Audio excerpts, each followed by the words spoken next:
নমস্কার বন্ধুরা, মিঠু হেসেলে আজ সুন্দর একটা ভাজা রেসিপি দেখাবো।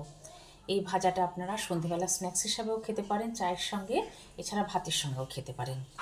পুর ভরা শিম ভাজা। তাহলে চলুন দেখে নিই আমি এই রেসিপিটা কীভাবে করি। যদি ভালো লাগে অবশ্যই লাইক, শেয়ার এবং কমেন্টস করে আর সাবস্ক্রাইব করে আমার পাশে থাকার চেষ্টা করবেন।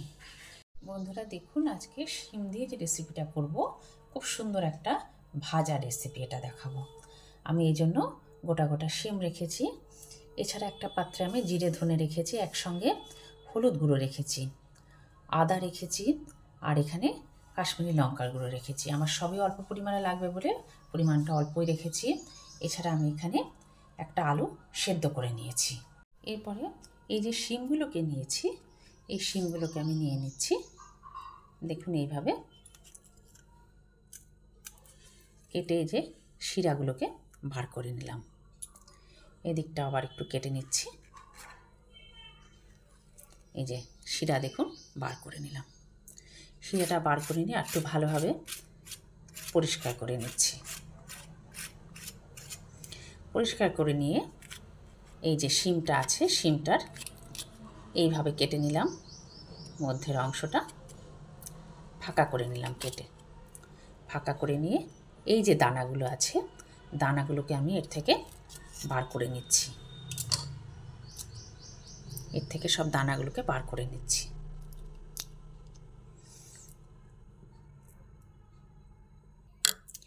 একইভাবে আর একটা শিমও কেটে নিলাম, পুরো শিরাটা বার করে নিলাম। অপর সাইডেও তাই কেটে নিচ্ছি, বার করে নিলাম পুরোটা। নিয়ে একদম মাথার ওপর থেকে পুরো ওপর দিক থেকে এইভাবে করে নিয়ে দুটো খণ্ড করে নেব। এরপরে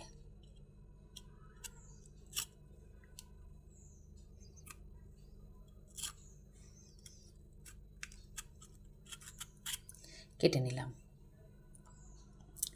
পুরো অংশটাই। দেখুন এইভাবে কেটে নিচ্ছি। নিয়ে এরপরে ফাঁকা করে যে দানাগুলোকে আছে, সেই দানাগুলোকে এক এক করে আবার এটার থেকেও বার করে নিচ্ছি। পুরো দানাগুলোকেই বার করে নিচ্ছি। এইভাবে প্রত্যেকটাকে আমি করে নেব। এরপর একটা কড়াই বসিয়ে দিয়েছি, কড়াইয়ের মধ্যে তেল দিয়ে দিয়েছি। এক এক করে তেলের মধ্যে সব মশলা দিয়ে দেব। আমি যে জিরা আর ধনে একসঙ্গে করে নিয়েছি, জিরা ধনের গুঁড়োটা দিয়ে দিলাম। গ্যাসের ফ্লেমটা একদম কমিয়ে দিই। হলুদ গুঁড়ো দিয়ে দিলাম, কাশ্মীরি লঙ্কার গুঁড়ো দিলাম, এছাড়া এর মধ্যে কিছুটা আদা দিয়ে দিলাম। সব দিয়ে মশলাটা একটু ভেজে নিচ্ছি। মশলাটা একটু ভেজে নিলাম। ভেজে নেওয়ার পরে আমি যে আলুটা সেদ্ধ করিয়েছিলাম, দেখিয়েছি আপনাদের, সেদ্ধ করে রেখেছি আগেই, সে আলুটা আমি এর মধ্যে দিয়ে একটু ভালোভাবে নাড়াচাড়া করে নেব। এই মশলাটার মধ্যে দিয়ে দেবো। এই মশলাটার মধ্যে আলুটা দিয়ে দিলাম। আলুটা দিয়ে গ্যাসের ফ্লেমটা একদম কমিয়ে রেখে একটু নাড়াচাড়া করে নেবো। আলুটাকে পুরো ভেঙে দিই। আগে আলুটাকে সেদ্ধ করে নিয়েছি, দেখিয়েছি আপনাদের। ভেঙে দিলাম, দিয়ে এরপরে এক এক করে আলুটা ভেজে নিচ্ছি।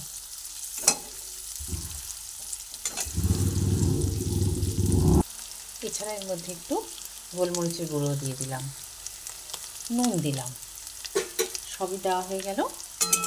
আবার ভালোভাবে এটা ভেজে নিচ্ছি। সুন্দরভাবে একটু নাড়াচাড়া করে পুরোটা সব মশলাগুলোই আলুর সঙ্গে মিশিয়ে দিয়েছি।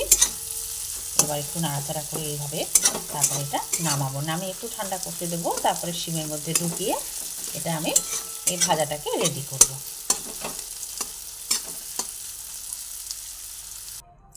এরপরে ওটা একটা পাত্রে তুলে নিলাম। আর আরেকটা পাত্রে আমি এখানে দেখুন বেসন রেখেছি।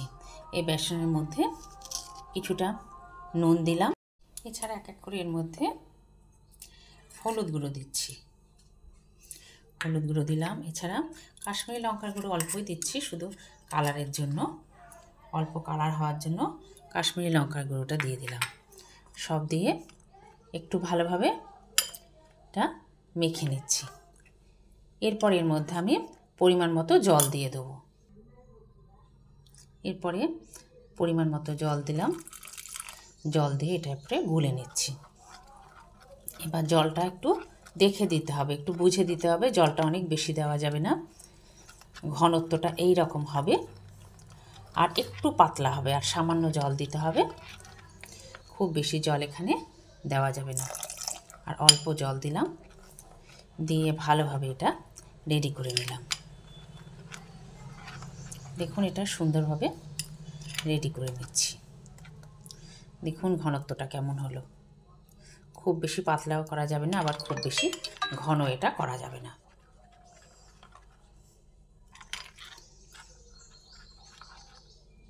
রেডি করে নিলাম। এরপরে এর থেকে আমি নিয়ে নিয়ে কিছুটা কিছুটা করে ওই শিমের মধ্যে দিয়ে দেবো। দেখুন শিমের এই অংশটার মধ্যে দিয়ে দিলাম। দিয়ে দিয়ে মুখটা আমি এইভাবে বন্ধ করে দিচ্ছি। এরপরে এই যে শিমগুলোকে এর মধ্যে এইভাবে করে দিয়ে দেওয়াতেই মুখটা পুরো বন্ধ হয়ে গেল। তারপরে দেখুন এইভাবে আমি শিমগুলোকে এক এক করে তেলের মধ্যে দিয়ে ভেজে নেব। এরপরে কড়াইতে তেল দিয়ে তেলটা গরম করে নিলাম। এক এক করে শিমগুলোকে আমি তেলের মধ্যে দিয়ে ভেজে নিচ্ছি।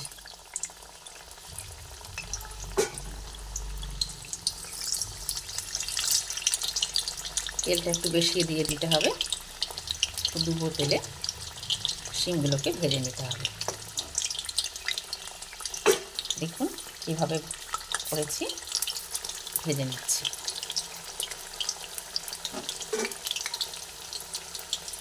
ভালো ভালো শিমগুলোকে ডুবিয়ে নিয়েছি, বেসনের মধ্যে নিয়ে শিমগুলোকে ভেজে নিচ্ছি।